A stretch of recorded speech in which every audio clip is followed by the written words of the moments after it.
Olá, meus amigos e minhas amigas. Esse é o podcast O Balde Pode. Hoje oferecemos o episódio número 9.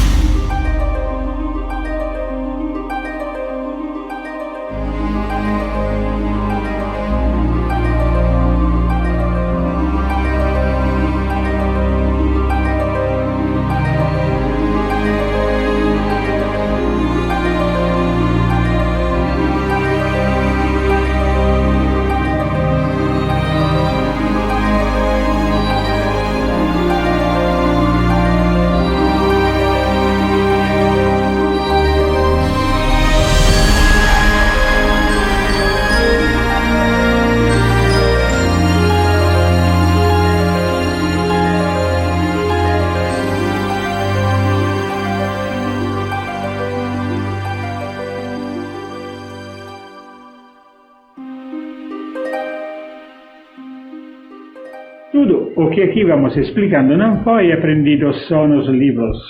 Não é repetição do que se costuma dizer neste terreno, mas representa material inédito, porque foi sobretudo vivido, experimentado e controlado na luta e no sofrimento.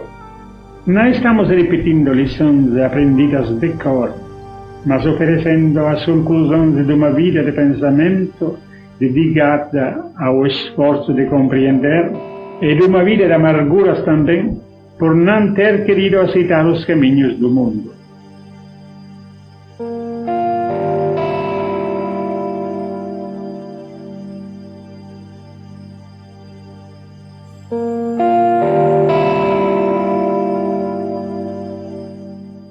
Aqui quem fala é o Tom, do Grupo Balde Brasil, e é uma alegria enorme estar aqui com vocês. Oi pessoal, aqui é Guilherme de Barros, um grande abraço para todos, mais uma vez aí, alegria participar desse episódio.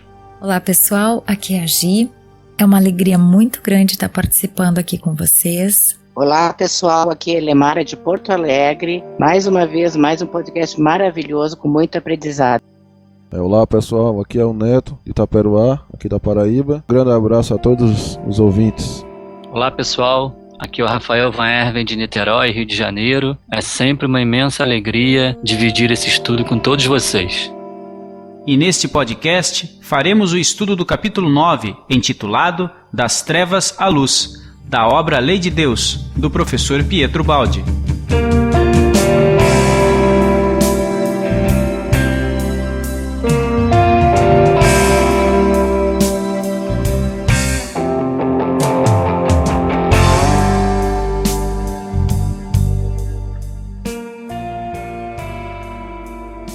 Neste capítulo 9, o professor Ubaldi revela que suas afirmações de fé não são cegas, mas sim afirmações de conclusões extraídas de teorias complexas, que em seus livros foram cabalmente demonstradas, e que contêm o apoio de uma vida inteira de controle experimental destas teorias, em contato direto com a realidade dos fatos, sobretudo vivido, experimentado e controlado na luta e no sofrimento. Assim, o Baldi chega a perspectivas diferentes das comuns, que por serem originais, podem parecer erradas, se medidas com o método formal das verdades tradicionais. O que mais fortifica a transmissão de suas ideias é o falar simples e sincero de quem estava convencido da verdade que representa.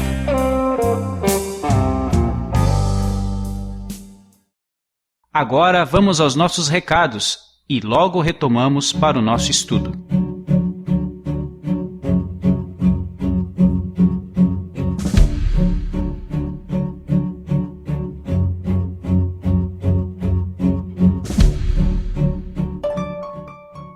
Alô galera, aqui é o Gilson do Céu BH. Fico imensamente feliz de estar acompanhando esse movimento de vocês, um movimento extraordinário, e estamos pedindo a Deus que continue incentivando todos vocês nesse trabalho estupendo e maravilhoso. Esperamos todos, qualquer hora dessas, em BH, no nosso céu, ou nos encontramos por aí, né? Muito obrigado e abraço a todos. Agradecemos a divulgação dos nossos podcasts aos seguintes amigos: Silvio Colling, Santuza Lopes, Raimundo Nonato, Nilda Lobato e aos Centros de Estudos Ubaldianos de Niterói e de Campo Grande, e também à comunidade Amigos de Pietro Baldi no Facebook. Convidamos você a se inscrever no nosso canal do YouTube e acompanhar o nosso perfil no Facebook. Ambos se chamam Ubaldi Brasil. E no próximo podcast anunciaremos o vencedor da nossa promoção da foto. Ainda há tempo, envia-nos a sua. E você, Guilherme, qual o seu recado de hoje? Olha aí, o pessoal do Ubaldi Pod, tem uma novidade incrível que tá chegando aí, viu? Nós gravamos aí recentemente com o pessoal do Pode Saber, falando bastante sobre essa novidade. É um portal novo que tá surgindo. A gente não pode dar muitos detalhes, porque senão vai estragar a surpresa. Então vocês confiram lá no Pode Saber, não deixem de acompanhar, porque lá vocês vão estar informados bastante sobre essa novidade que está para chegar. O pessoal está muito animado. Vocês podem pensar que nós não estamos trabalhando, mas nós estamos sim, e muito, para trazer muitas novidades para vocês, não só de Ubaldi, mas de outros pensadores que tem por aí. Um grande abraço, viu? E você, Rafael, algum recado para nós? Alô, galera do Ubaldi Brasil, galera animada que vem mandando e-mails, que vem fazendo comentários no Facebook, pelo WhatsApp. Estamos muito felizes e cada vez mais motivados com a energia que vocês nos passam. E eu venho aqui com um recado especial.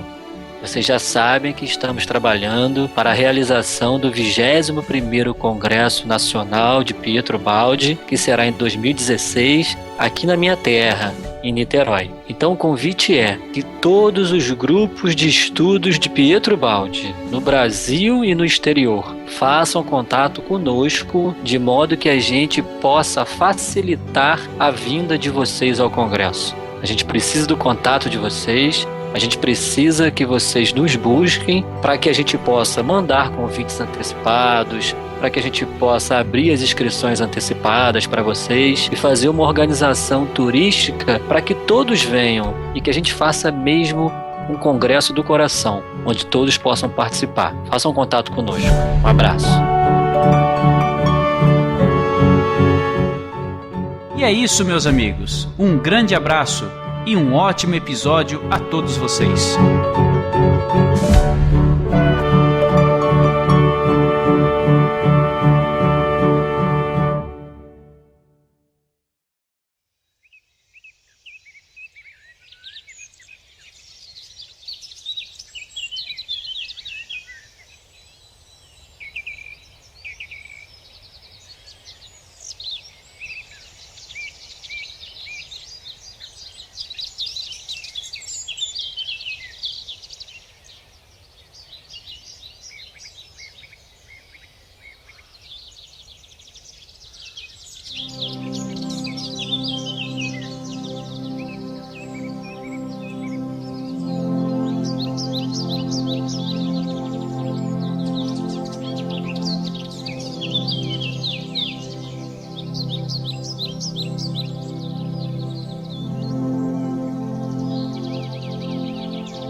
Capítulo 9.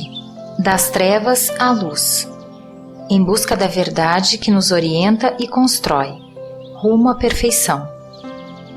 O que viemos afirmando neste livro não está assente no ar, nem é fruto apenas de uma escola filosófica ou de uma opinião pessoal.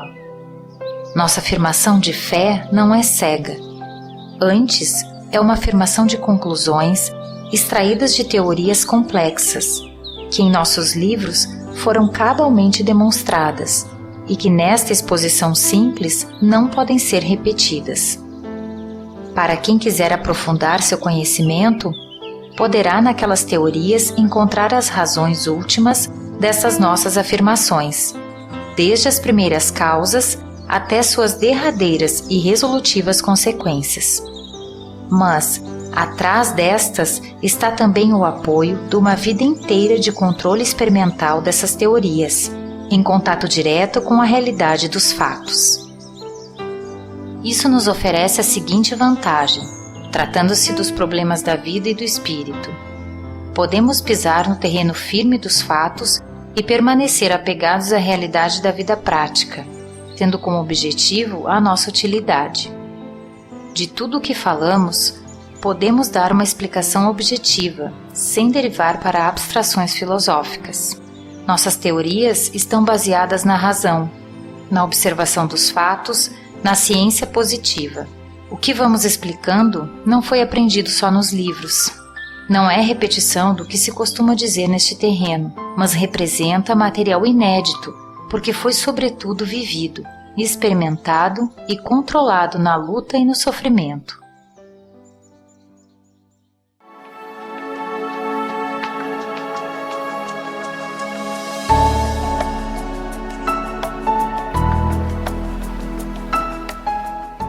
A gente poderia se perguntar aqui, o que será esse controle experimental que o Baldi está dizendo, né? O que será essa teoria vivida na prática, essa observação dos fatos, essa ciência positiva que ele diz?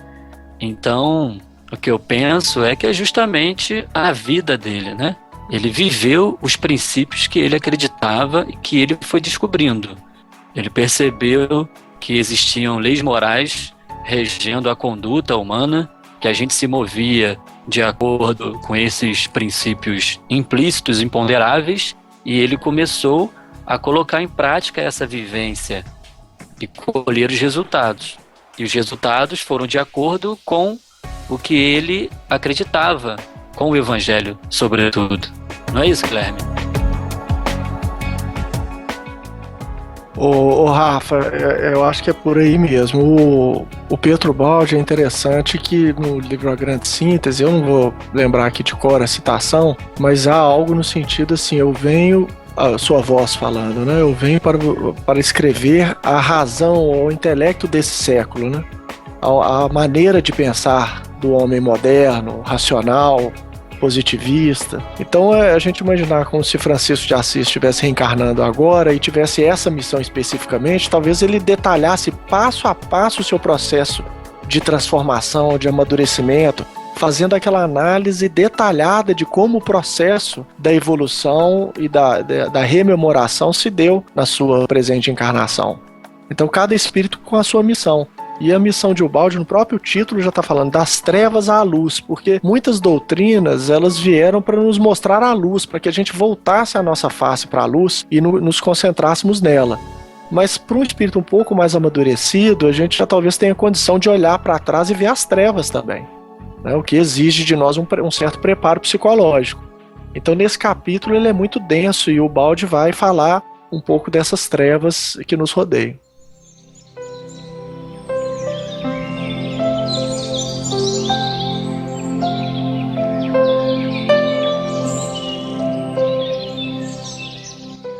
Não estamos repetindo lições aprendidas de cor, mas oferecendo as conclusões de uma vida de pensamento, dedicada ao esforço de compreender e de uma vida de amarguras, por não ter querido aceitar os caminhos vulgares do mundo. Foi principalmente por intermédio da própria experiência, e não por intermédio da experiência dos outros, que quis enfrentar e resolver o problema do conhecimento, que tanto atormentou o homem em todos os tempos. E assim, chegamos a perspectivas diferentes das comuns, que por serem originais, podem parecer erradas, se medidas com o metro formal das verdades tradicionais.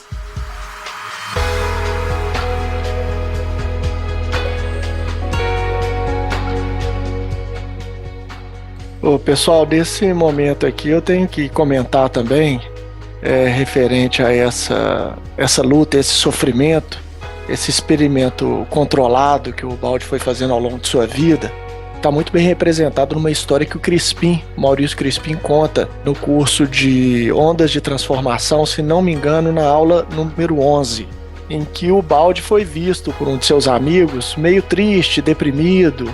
Ele ficava numa pracinha, parece, em frente ao prédio em que ele morava, E esse amigo pegou ele nesse estado, né, de espírito triste e deprimido, e foi questionar, falou: Balde, mas você tá nessa situação?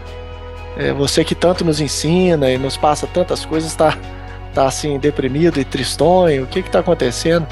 E aí diz que o Balde narra, o Crispim conta isso muito melhor do que eu tô contando, mas que o Balde conta o seguinte: não é porque hoje eu experimentei estados de tanto amor e de coisas tão interessantes, tão elevadas, mas eu não estou conseguindo colocar no papel. E eu sofro por causa disso. Então olha que bacana essa amargura do espírito mais adiantado, né? Ou seja, a amargura de não conseguir traduzir, cumprir a sua missão num nível ainda mais alto, né? Um nível ainda mais profundo, tentando transmitir o que sentia para o papel a fim de narrar com mais detalhes para quem tivesse interessado como é que se daria aquele processo. Eu não conhecia essa história, que interessante, né? Quantas coisas o Balde não viu, não sentiu, que ele não conseguiu traduzir no papel.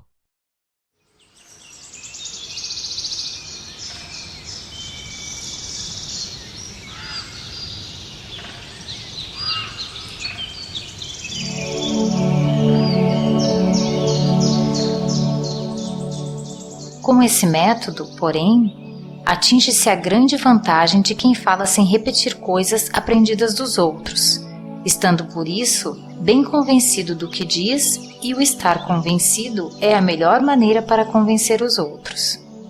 O que mais fortifica a transmissão de ideias e determina a persuasão não é o método de convencer à força, tratando de impor as próprias ideias, pois isso desperta o instinto de defesa, mas é o falar simples e sincero de quem está convencido da verdade que representa.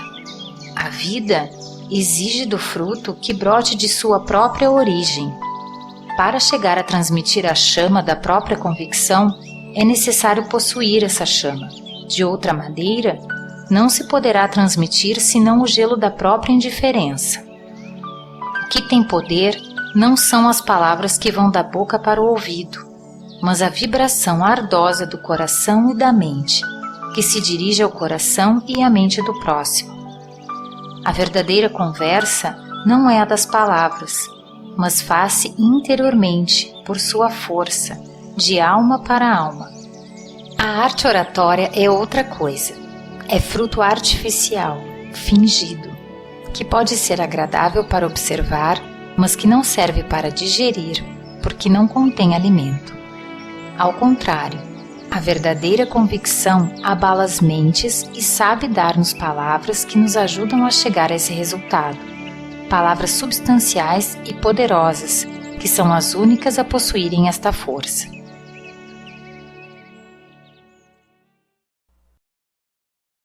Essa parte é muito importante, porque a palavra, a gente já conhece isso, já estudamos em diversas obras espíritas, que ela carrega uma vibração, que ela carrega uma força que atinge o próximo, não é verdade? Então é interessante quando o Balde fala desse poder da palavra, quem ouve, né, que carrega essa vibração ardorosa da mente do coração, mas ela só toca o coração do outro, né? Ela só é realmente de alma para alma, quando ele fala aqui, quando ela foi vivida, quando aquele que fala experimentou. Né, quando aquele que transmite está convencido do que fala.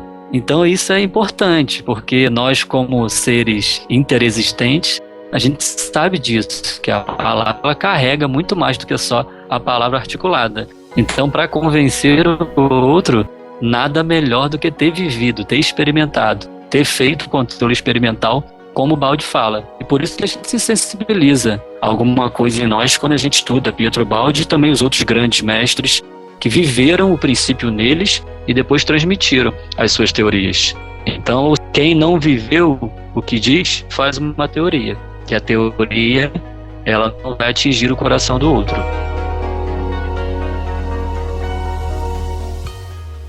Muito bom, Rafa, o seu comentário aí. E eu queria acrescentar uma impressão que eu tive aqui, logo no início, quando o Baldi fala que com esse método atinge-se a grande vantagem de quem fala sem repetir coisas aprendidas dos outros. A gente pode pensar que ele está criticando os ensinos já deixados por outros grandes missionários, que ele está desprezando esses grandes ensinos, mas não é o caso. O que o Baldi quis nos passar é que em meio a tantas religiões, tantas pregações, né? Uns pregam de um modo, outros pregam de outro, uns dizem que é desse jeito, outros que é de outro jeito, mas o Baldi sentiu a necessidade de experienciar em sua própria vida os ensinos. Então foi um homem que teve a sua vida como um laboratório, e essa é a grande vantagem de quem presencia, de quem vive, porque é como se você estivesse tocando na lei de Deus. Você começa a observar a sua própria vida, como cada atitude sua reage, tem um efeito diferente, e essa é a grande vantagem que o Baldi fala aí. Ele não está desprezando os ensinos trazidos por grandes mestres da humanidade, como Allan Kardec, Chico Xavier, como o próprio Jesus. Mas ele está evitando cometer o mesmo erro que muitos cometemos, né? Que é a pregação sem a vivência, né? Você falar daquilo que não viveu, você passar uma doutrina que não é a base de sua vida. Você prega aquela religião, prega aqueles ensinos, mas em si próprio ainda não comprovou os resultados. O que é que você tem a acrescentar, Rafa, nessa minha fala? Exatamente, Neto. E eu recordo que no livro Caminho, Verdade e Vida tem um capítulo chamado Pregações. Emmanuel, ele comenta que até o nosso irmão Haroldo Dutra Dias, ele gravou uns 7 minutos com Emmanuel, quem puder ouvir lá no site do Portal Ser, é muito interessante. E o Emmanuel comenta que Jesus, ele incluía no ato de pregar todos os gestos sacrificiais de sua vida. Ou seja, ele vivia o princípio ao invés de tão somente pregar. Então ele faz comentários muito interessantes sobre isso, né? Que Jesus misturava as suas palavras a testemunhos vivos, né? E ele entendia como pregação igualmente esses sacrifícios da vida.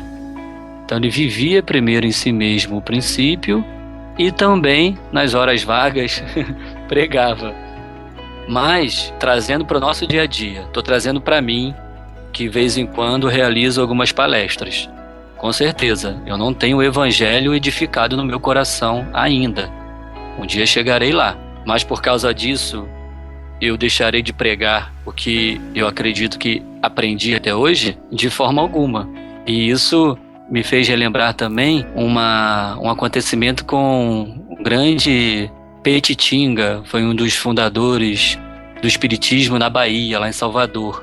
Petitinga tem um caso muito interessante, que ele estava realizando uma palestra em um centro espírita e entrou um irmão influenciado por um espírito inferior e começou a criticar que a vida dele não era tão justa assim para ele estar ali pregando. E Petitinga disse: não, eu sou realmente pecador, eu estou em aprendizado.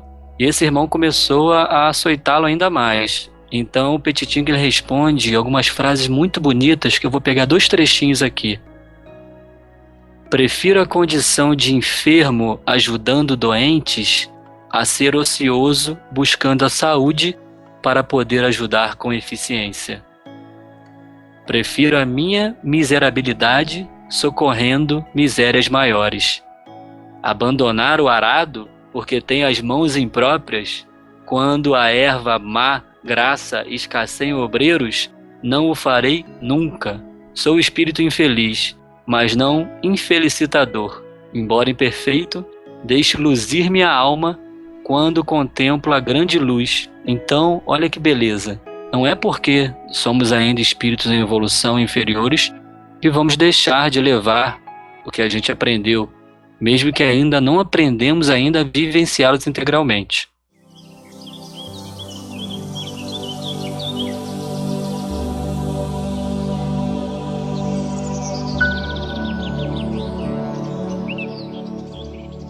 Quando eu era moço, o maior choque que recebi ao primeiro despertar da mente nesta nossa terra foi o aperceber-me da presença da mentira. Na pesquisa que me dediquei para saber em que espécie de mundo me encontrava, Essa foi uma descoberta bem dura, tanto mais porque estava eu com sede desesperada de alguma coisa de justo, de sinceramente honesto e verdadeiro, e tudo se apresentava de tal maneira como correspondendo à aparência de verdadeiro, que antes de fazer a triste descoberta eu acreditava que tudo era genuíno, sem de nada suspeitar. E o pior ainda é que muitos se ufanavam de, por esse meio, ou seja, com o engano, vencer o próximo. Então me perguntei em que mundo infernal tinha nascido. O mundo em que dominava a ausência de Deus e a presença das forças do mal. Esta foi a verdade que saltou à minha vista, logo que comecei a olhar atrás dos bastidores das aparências. Tudo isto me poderia ter passado despercebido, mas infelizmente tinha o instinto de querer olhar as coisas também por dentro, para conhecer o segredo de sua estrutura e de seu funcionamento, desde os brinquedos de menino até a grande máquina do universo.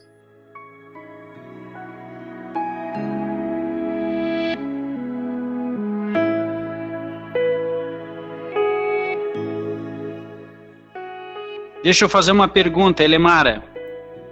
Você já consegue olhar por trás dos bastidores para checar a verdadeira aparência de alguns movimentos nesse plano ainda tão infernal, conforme a descrição do professor?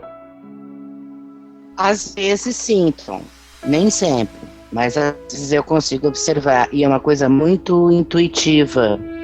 Muito intuitiva, assim. Parece que se mostra pra mim, tipo uma terceira vista, tá? Parece que se mostra pra mim, assim. Mas não é sempre. Mas tenho conseguido, desde que comecei a ler o balde, comecei a prestar mais atenção. Na verdade, eu comecei a ficar mais atenta a isso. Ok, muito obrigado, muito obrigado. Pessoal, eu acho importante aqui a gente fazer uma distinção muito clara de missão espiritual, sabe? Porque muitas vezes nós podemos ser apressados no julgar, pegando um texto isolado.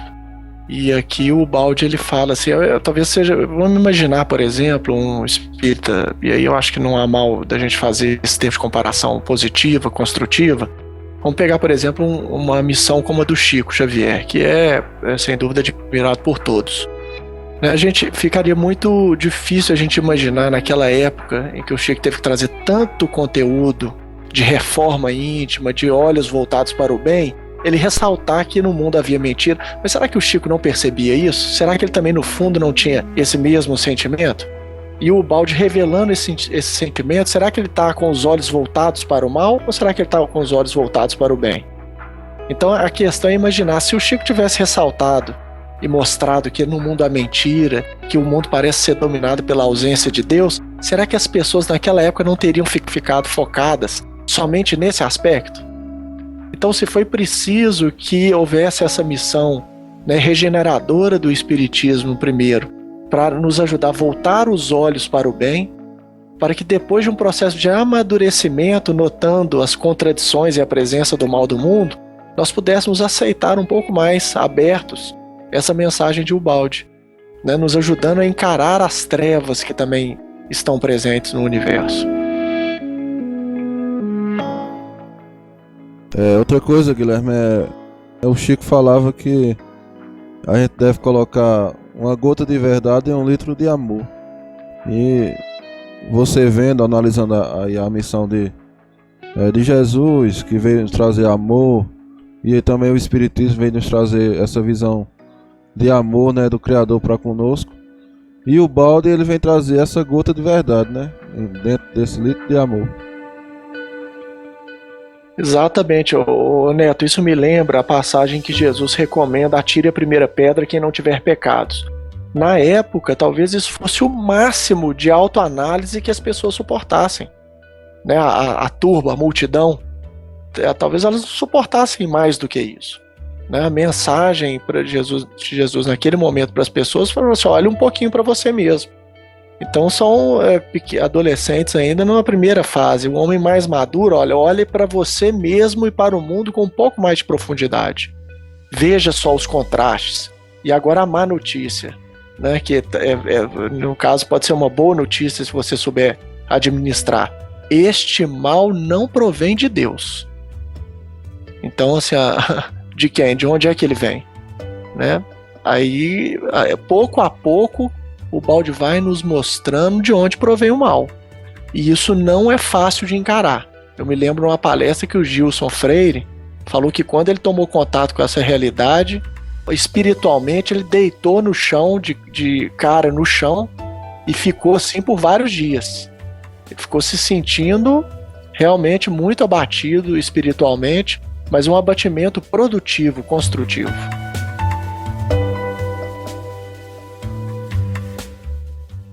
É isso que eu ia falar, Guilherme. O abatimento que a gente tem quando se depara com essas realidades que o balde traz é um abatimento muito produtivo.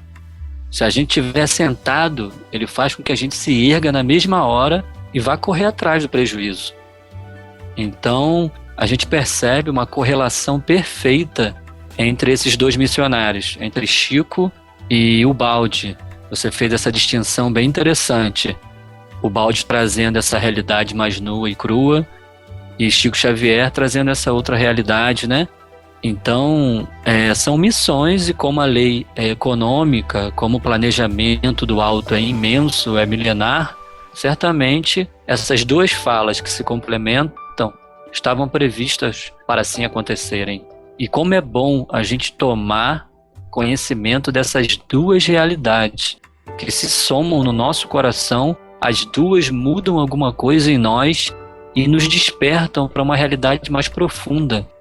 Então, quando a gente anda com essas 2, 3, 4, 5 medidas da verdade de tantos missionários, né, cada um com a sua missão, a gente não sabe ao certo, né, qual a missão de cada um, mas a gente vislumbra alguma coisa. Então, nossa, é realmente um despertamento muito importante para a nossa vida. E o balde, com essa sua característica de sinceridade, mas não de arrogância, ele fala pra gente realidades que nós já estamos preparados para ouvir.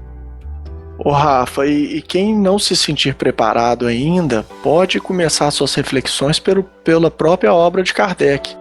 E aí fica a recomendação do capítulo 3, sobre o bem e o mal, na Gênese. E que ele fala sobre a origem do bem e do mal, o instinto e a inteligência, e especialmente a terceira parte, que trata da destruição dos seres vivos uns pelos outros. Porque o que o ser humano faz nada mais do que destruição psicológica o tempo inteiro. Nós já avançamos um pouco, mas deixamos ainda, né, óbvio que ainda tem muito pelas guerras, assassinatos, a destruição física, a perseguição física uns dos outros. Mas o ser humano ele já pratica um nível de destruição um pouco mais refinado, que é a destruição psicológica do outro, né? Mas o Kardec ele refletia sobre a destruição presente na natureza, em que uns têm que se alimentar dos outros. E vale a pena essa leitura. Eu vou deixar registrado aqui um trecho dessa leitura, se não ficar muito longo o comentário. Eu acho que vale a pena aqui. Não vale a pena a leitura, lê pra gente. Eu vou só localizar só esse trecho especificamente, tá? No final do item 21, Kardec diz o seguinte: objetar-se-á, não podia Deus chegar ao mesmo resultado por outros meios, sem constranger os seres vivos a se entredestruírem? Desde que na sua obra tudo é sabedoria, devemos supor que esta não existirá mais num ponto do que no outro. Se não o compreendemos assim, devemos atribuí-lo à nossa falta de adiantamento. Contudo, podemos tentar a pesquisa da razão do que nos pareça defeituoso, tomando por bússola este princípio: Deus há de ser infinitamente justo e sábio. Procuremos, portanto, em tudo a sua justiça e a sua sabedoria, e curvemo-nos diante do que ultrapasse o nosso entendimento. Então Kardec mesmo já se deu na dúvida em relação a essas questões, né? Então vale a pena a gente ler isso aí. Ele está falando aqui dos animais, mas é importante nós notarmos que os homens também estão sujeitos a uma certa inclinação de se entredestruírem psicologicamente, competindo uns com os outros. Basta você analisar, por exemplo, o mercado de trabalho. em que a competição impera e às vezes os homens são levados a destruírem os seus oponentes para poderem ter vitória no mundo, e ainda que seja uma vitória modesta da subsistência. Muitas vezes é imposto pela sociedade, a não ser que o homem deseje se inclinar a esse processo de lançar-se, né, à prática do evangelho, e que vai trazer para ele consequências que o Baldi também narra muito detalhadamente. O mundo ele parece se organizar de maneira a promover esse embate constante, não só no nível físico, mas no nível psicológico. É importante meditar sobre de onde provém essa luta e essa destruição. O Guilherme, mas olha bem, de onde que traz esse instinto, homem? Se nós passamos pela fieira do reino animal, onde Kardec bem está comentando que os animais se entram e destroem uns aos outros, por que a necessidade de assim ser, se Deus é amor? Então, quando a gente passa pelo reino animal, a gente carrega esses instintos de luta, de batalha, de conquistar o espaço do animal adversário para a sobrevivência, a lei da selva. Então, quando a gente chega no reino hominal, no qual estamos agora, nós carregamos esses instintos. E por que esse método curioso, né, Rafael, de fazer com que uma ferramenta que é útil numa etapa seja danosa na outra? Essa é a pergunta que o Baldi fez. Se eu aprendi assim, com o instinto de luta, agora o evangelho vem e me pede que eu faça totalmente o oposto, que eu ame o meu semelhante, não o mate mais. Exatamente, isso tá muito, eu lembro sempre de uma cena de filme, que é aquele filme O Advogado do Diabo, em que o Robert De Niro, o Al Pacino, né, o Al Pacino no final do filme, ele faz um discurso sobre Deus, né, de que Deus é um gozador, que ele fala assim, olha, deseje, mas não toque, toque, mas não queira. Então, assim, ele nos dá os instintos, mas ao mesmo tempo nos traz uma restrição que vai nascendo com a nossa mente, o império da mente sobre os instintos, uma contradição clara entre o uso dos instintos e o abandono dos mesmos. E à medida que a mente vai se desenvolvendo, ela também passa a ser um obstáculo. Então a gente percebe que muitos iniciados, os espíritos mais adiantados, falam assim, olha, observe a sua mente. Porque se você se tornar joguete da sua mente, é tão prejudicial para você espiritualmente quanto era para sua mente ser escrava dos instintos. Então, os instintos são bons numa fase e depois passam a se tornar danosos à medida que a mente consciente, o pensamento contínuo vão se formando. Depois, esse pensamento contínuo e a razão, eles passam a impedir determinados avanços espirituais, porque a gente se torna escravo da mente, constantemente preso no passado, pelo medo, pela culpa, ou então no futuro, relativos à ansiedade, à expectativa. E Jesus falou sobre tudo isso, nós vamos fazer um trabalho voltado para isso futuramente. Então é interessante ver que uma ferramenta que é útil num momento, num outro momento passa a ser danosa. Por que essa metodologia, né? De onde surgiu essa metodologia um pouco estranha, né, da criação? E, com certeza, nesse processo do reino animal, é um reino de dor, é um reino de luta, de batalha, onde a dor está presente. E o animal, ele trabalha ali no instinto, né? Então, por que é assim? Na verdade, por que se passou a ser assim? Então, é um assunto que dá para a gente conversar, aprofundar bastante. E o Baldi teve essa coragem de encarar esse assunto e trazer as respostas para a gente. Claro que a gente está falando aqui da questão da queda do espírito da matéria, da queda consciencial, que o ouvinte vai poder tomar contato, né, com seus estudos, que não dá muito para a gente abordar aqui, mas é um indicativo, uma sugestão muito importante que o ouvinte vá, pesquise, e mais à frente a gente fará também um trabalho sobre isso.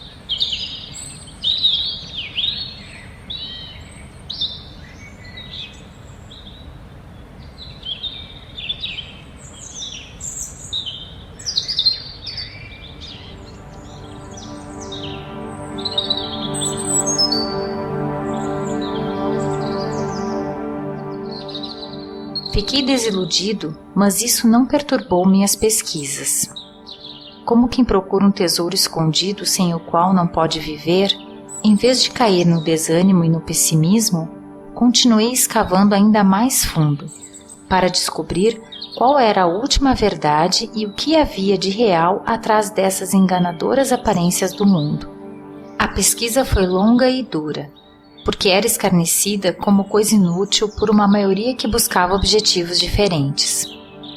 Pesquisa condenada, porquanto procurar Atrás das verdades fictícias, a altíssima verdade incomodava a todos, por descobrir muitos jogos de interesses que eles desejavam conservar escondidos. Encontrei-me então sozinho, desprezado por não realizar a coisa mais importante segundo a opinião geral: fazer negócios e amontoar dinheiro, e culpado pela busca da verdade e por trazê-la à tona. Mas um instinto indomável me dizia que, com toda certeza, tinha de existir em algum ponto, para além desse nosso mundo, um outro melhor, onde reinasse justiça em vez de força, sinceridade em vez de engano, inteligência em vez de ignorância, verdade em vez de mentira, bondade em vez de maldade, felicidade em vez de sofrimento. E uma vez que eu tivesse descoberto esse outro mundo, o que mais almejaria era encontrar o caminho para chegar até ele.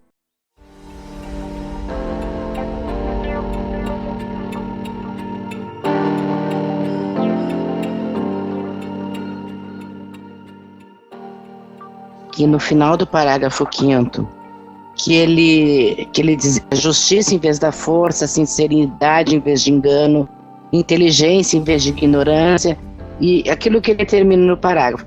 Gente, será que o Balde conseguiu, nessa vida dele aqui na Terra, ele conseguiu achar esse caminho? Será que ele era esse caminho, mas será que ele vivenciou com outras pessoas esse caminho? Porque até hoje é difícil a gente ver um mundo assim tão bonito como ele almejava, né?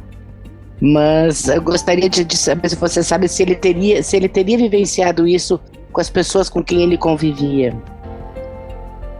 A Elemara quer saber se ele vivenciou esse contexto com alguém, com algum familiar, com algum amigo, essa paisagem bonita com que ele via o planeta Terra. Mas ele não via, tá, Elemara? Nisso, no meu ponto de vista, ele via aqui as grandes feridas abertas. Tá? Sim, na verdade, ele dizia que isso seria o mundo ideal, né? Um mundo melhor. Mas será que ele conseguiu vivenciar isso antes do desencarne? Ver esse mundo melhor? Ele desencarna profundamente satisfeito por ter visto a lei funcionando no âmago de todas as coisas. Ele tinha absoluta convicção de que todo o universo, todo esse mundo de trevas seria endireitado, seria consertado, seria alcançada a purificação de todos, porque a lei ela é infalível. Como a gente já até estudou um capítulo da infalibilidade da lei. Então, ele vivia tranquilo, sereno, porque ele percebeu em sua vida e na dos outros essa lei funcionando, dirigindo todos os seres à perfeição. Então o que ele queria trazer para a gente como aprendizado, acredito eu, é que a gente alcançasse essa purificação de maneira mais rápida, não preso aqui a ilusões, a comodidades, a busca de tão somente benefícios materiais, como cegos dirigindo um carro sem conhecer as leis de trânsito. Ai, que lindo isso, né? Deve ter sido uma vivência e tanto.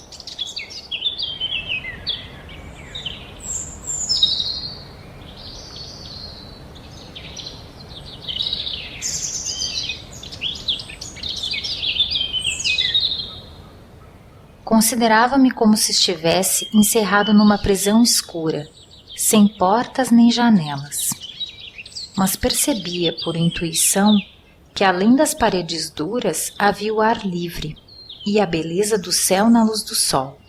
Para chegar até lá, escavei, sozinho, nas trevas, com as unhas a sangrarem, atormentado pelos sofrimentos da reclusão.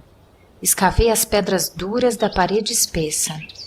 Desalentado, às vezes esgotado, as pedras iam caindo, uma após a outra, até que, um belo dia, um raio de luz apareceu, anunciando-me que tinha encontrado o caminho para a libertação.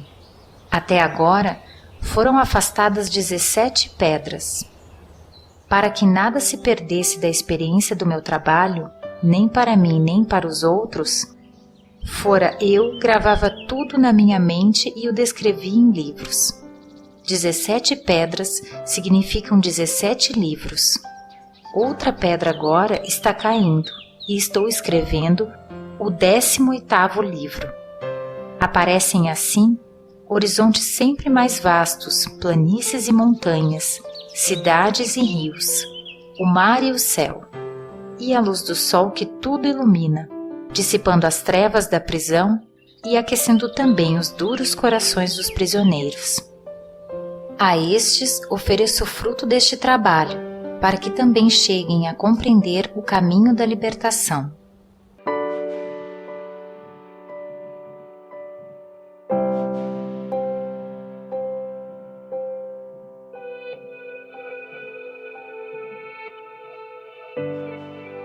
Eu queria falar só uma coisinha aqui, gente. Na minha tradução, aqui tá 17 pedras, ele estava escrevendo o 18º livro.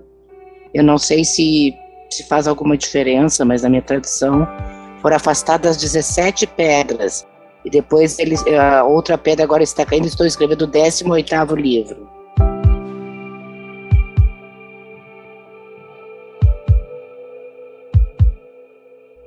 Pessoal, nesse parágrafo fica evidentemente claro que neste momento o nosso professor experienciou e alguma coisa mudou. Ele já tinha escrito 17. Ele está dizendo que está escrevendo o 18º. Não é a lei de Deus, tá? Era algum outro livro. Isso aqui era um programa de rádio e foi transformado em livro. Ele estava escrevendo um 18º livro, uma 18ª pedra. E só depois de tantas pedras retiradas, e aí ele faz uma metáfora, né, que escava e sente a dor na sua própria mão, então ele experiencia e prepara um 18º livro. Tá ok? Tá certo, Tom, exatamente. O próximo livro que ele estava escrevendo é o livro Queda e Salvação, que vai trazer detalhes da queda espiritual e do retorno do espírito ao sistema, ao seio do Pai.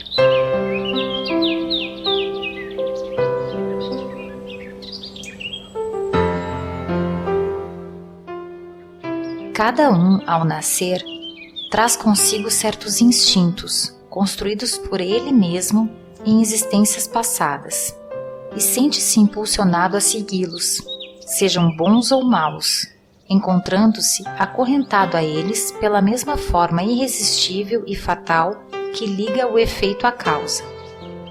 Ora, o instinto que me guiava, antes que eu pudesse compreender tudo, observando e raciocinando, exigia que a minha vida não fosse um inútil desperdício de forças em busca de miragens, como depois vi que muitas vezes acontece na Terra, mas sim uma construção sólida, fundamentada não nas areias movediças dos valores fictícios e caducos do mundo, mas no terreno seguro e inabalável dos valores eternos.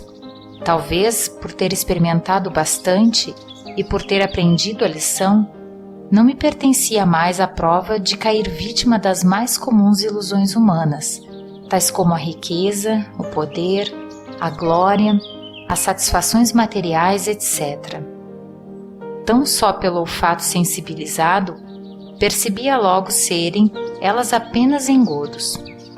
Precisava, assim, fazer da vida um uso diferente do comum, uma verdadeira obra de construção e não uma escola de ilusões, que não mais podiam enganar-me. Para construir, era necessário um terreno firme, onde pudesse fixar os alicerces. Percebia, por intuição, que esse terreno tinha de existir, mas na terra era difícil encontrá-lo. Alguns raios de luz apareciam aqui ou acolá, nas religiões, nas filosofias, na ciência, mas fracos, desconexos, torcidos, disfarçados, sepultados no fundo das formas. Era necessário iniciar tudo novamente, e assim foi feito. Trabalho duro, cujo fruto é o que neste e nos outros livros oferecemos àqueles que desejarem orientar-se de maneira a fazerem das suas vidas a mesma obra de construção sólida a que nos referimos.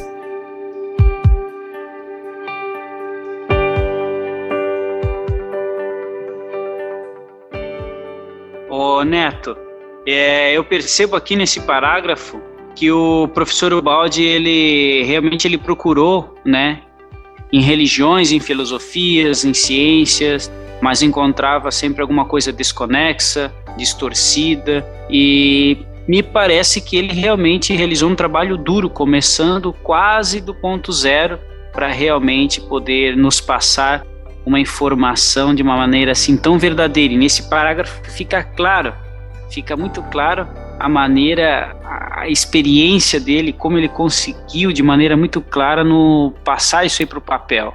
Você sentiu isso aí também? Quer falar alguma coisa nesse contexto? Justamente sobre isso eu queria fazer uma pergunta aí, o Rafael, o Guilherme, porque assim, você ouvinte aí, eu sou como você, estudioso ainda, estou começando nas obras de Ubaldi. Eu tenho muito conhecimento, sou estudioso de Allan Kardec, da doutrina espírita, dos livros de Chico Xavier, né, do Evangelho de Jesus. Mas sobre o Ubaldi sou iniciante ainda, igual a vocês. E assim, o Ubaldi ele teve que recomeçar do início mesmo, ele foi lá na fonte, ele teve que penetrar essas verdades através da sua intuição, da sua mediunidade de intuição, e reconstruir totalmente essa estrutura. É isso que eu queria perguntar aí aos meninos aí. Ô Neto, eu também não tenho aqui nenhuma autoridade, né, para poder falar em nome de Ubaldi, apesar de já ter estudado as suas obras. Mas quando a gente fala de Ubaldi, a gente está falando de um espírito de uma alta envergadura espiritual. Há muitas afirmativas, há muitas orientações no sentido de Ubaldi ser o próprio Simão Pedro. Há muitas orientações de pessoas de autoridade nesse sentido.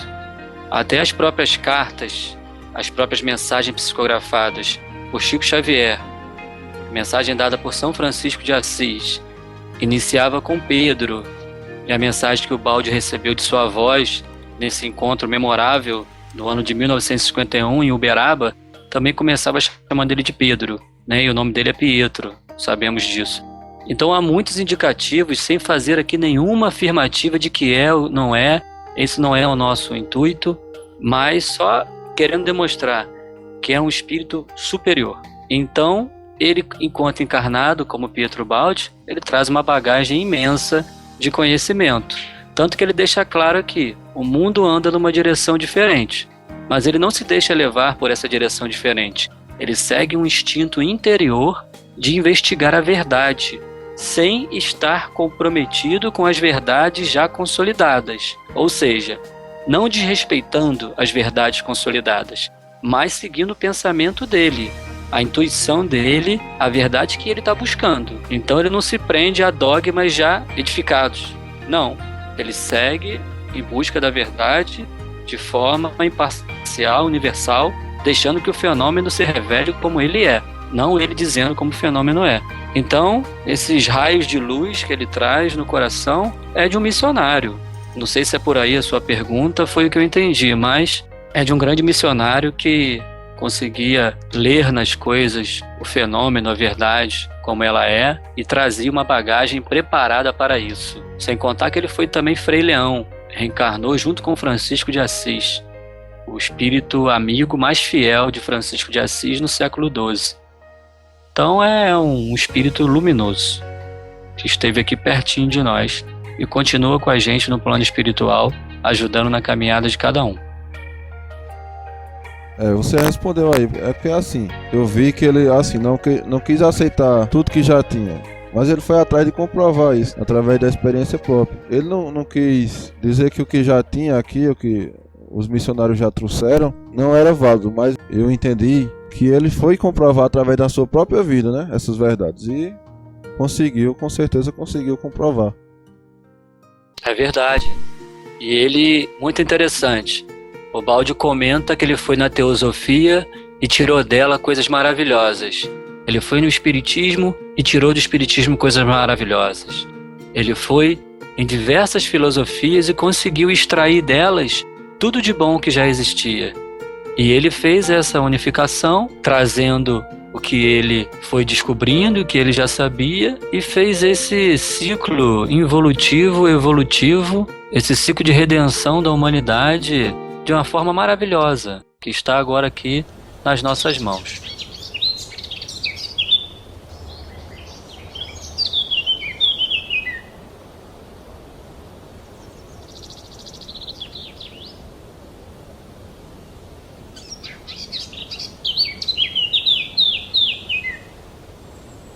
Para dar orientação à minha conduta de vida, era preciso conhecer, antes de tudo, o lugar onde eu acabava de chegar. Por que tinha nascido e por que tinha de viver essa vida presente? Para onde este caminho se dirigia, ou tinha eu de dirigi-lo? Mas para resolver o meu caso particular, tinha também de encontrar respostas às mesmas perguntas para o caso geral. Perguntava aqui e ali, mas não obtinha resposta satisfatória. Parecia que meus semelhantes ou não soubessem essas coisas de modo a responder de uma maneira exata, ou não tivessem muito interesse em conhecê-las. Talvez preocupados com alguma coisa mais importante, ou desesperançados por não terem encontrado respostas adequadas às suas indagações. O que mais os atraíam e prendiam eram as ilusões do mundo, nas quais mais acreditavam, embora todos vissem a todo momento que elas acabam sepultadas com o nosso corpo no túmulo. Foi assim que, para satisfazer meu desejo ardente de orientar sabiamente minha vida, comecei sozinho o trabalho da pesquisa com todos os meios ao meu alcance, tanto os da cultura como os da intuição, da observação e do sofrimento, olhando e controlando, por dentro e por fora, tudo o que acontecia comigo, e na medida do possível com os outros. Juntando os extratos de conhecimento adquiridos na Terra, completando com o raciocínio e a intuição, foi possível fundir tantos elementos separados num sistema unitário e orgânico, e obter a visão global do universo. Assim, cheguei a encontrar-me hoje na posição de quem não somente pode viver completamente orientado a respeito da sua própria vida, mas também de quem pode oferecer a quem precisar, como eu precisei, de respostas às perguntas fundamentais que dizem respeito à nossa existência.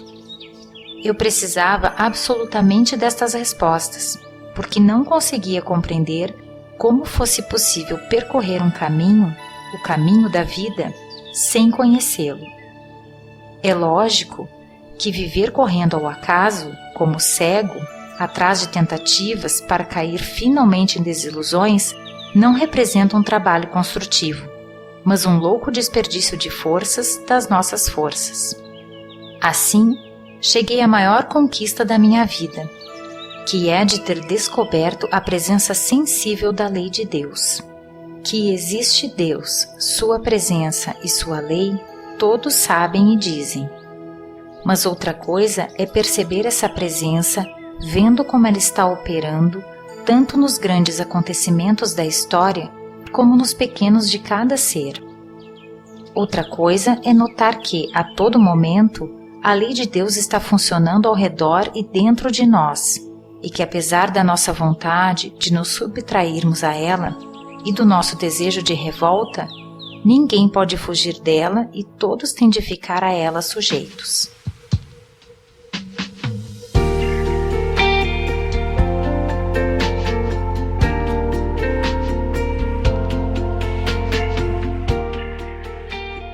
Deixa eu fazer uma pergunta para ti, Guilherme. Eu sei que você é um irmão que já leu alguns livros aí do professor Ubaldi.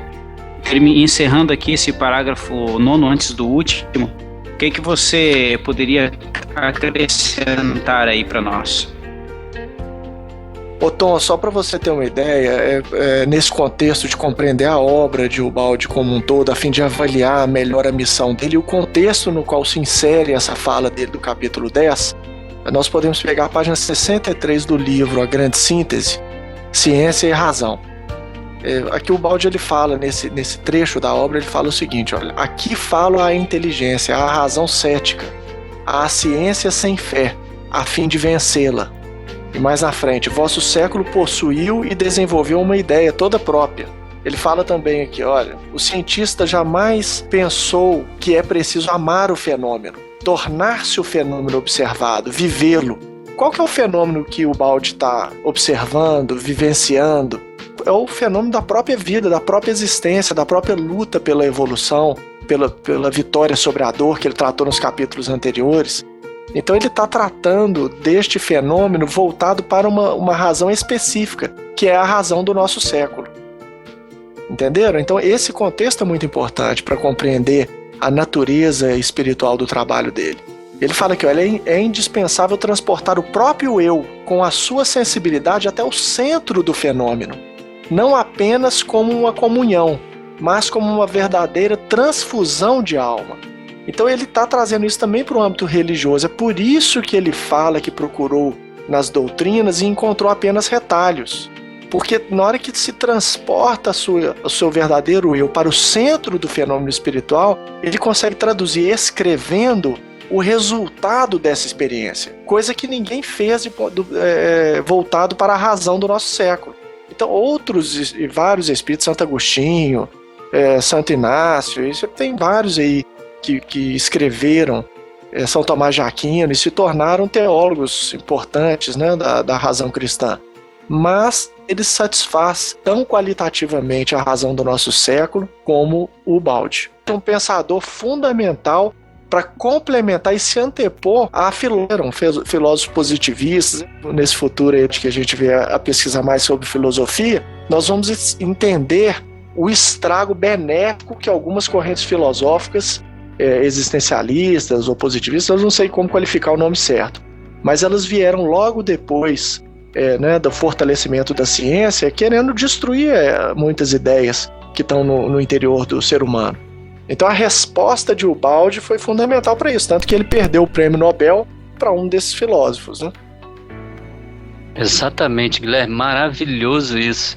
Ou seja, o cientista ele tem que amar o fenômeno para o fenômeno se revelar. Olha que diferença que isso faz. Quando o cientista começar a transportar o seu eu para o fenômeno, né? Ele transmitir essa vibração e o fenômeno se revela. Olha o avanço que a gente teria na humanidade. A ciência deixaria de se limitar a produzir apenas comodidades e nada mais. Quando o cientista compreender, né, quando ele sentir essa unidade da vida que irmana todos os seres, quando ele buscar a verdade de forma a evoluir, a melhorar o eu dele, de cada um de nós, vai mudar muita coisa na humanidade. E a Grande Síntese é um livro realmente surpreendente para esse tipo de revelação, de conhecimento, de busca da verdade, utilizando da intuição como método experimental, como método de pesquisa. Muito bem lembrado, esse trecho que você trouxe da Grande Síntese é emocionante. E para encerrar o trecho aqui, olha o que ele fala. E mais uma vez, voltemos os olhos para o interlocutor principal de Ubaldi em determinados momentos, que é esse espírito racional do nosso século. A ciência pela ciência não tem valor, vale apenas como meio de ascensão da vida. Vossa ciência tem um pecado original, dirigir-se apenas à conquista do bem-estar material. A verdadeira ciência deve ter como finalidade tornar melhores os homens. Eis a nova estrada que precisa ser palmilhada. Esta é a minha ciência.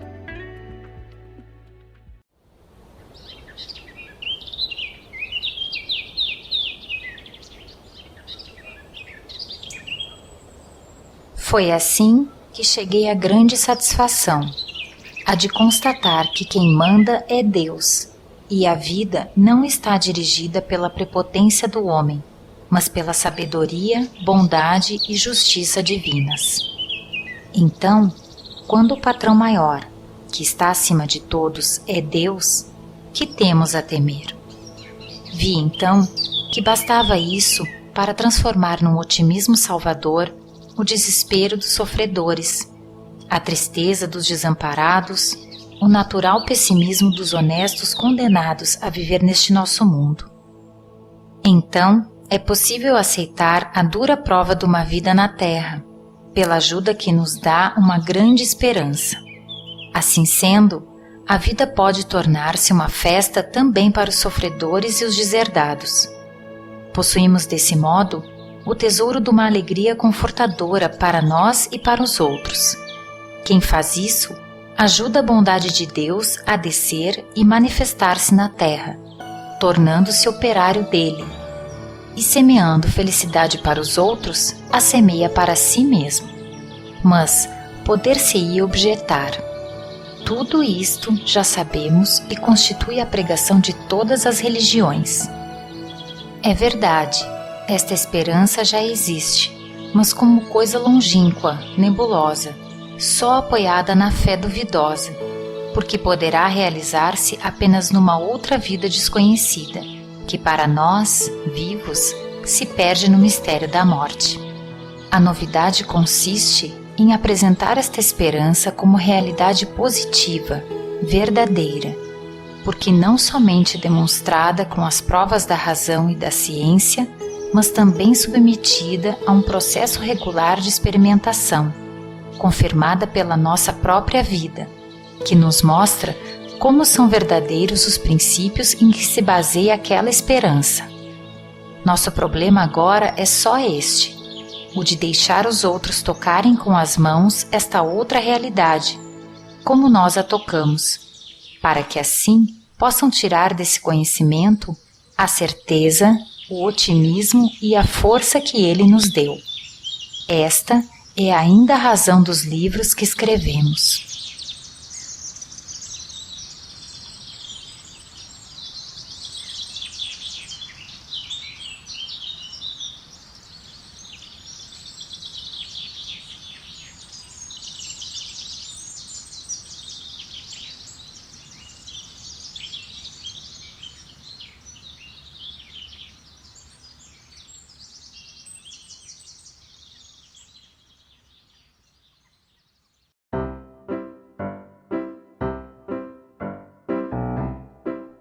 Ô, meus amigos, tenho que dar uma notícia para vocês aí que está para nascer um projeto aí para abrigar o Balde Pod, e todo o grupo está participando e está muito engajado.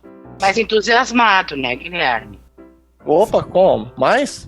Ai, mais assim, ó, tipo, sabe? Vamos lá, pessoal, sabe? Animando, não com essa voz parece que tá morrendo. Não posso falar muito. Tá, mas entendeu? anima, bota uma vibração nessa voz. Fala que vamos ter novidade. Aqui, ô Neto, você Oi. coloca esse pito da Ellie aí no final do episódio, viu? Tomei essa chamada dela aí pra turma não pensar que é simples. Os bastidores. É isso aí, gente. Obrigado, viu, Ellie? Valeu, Gui.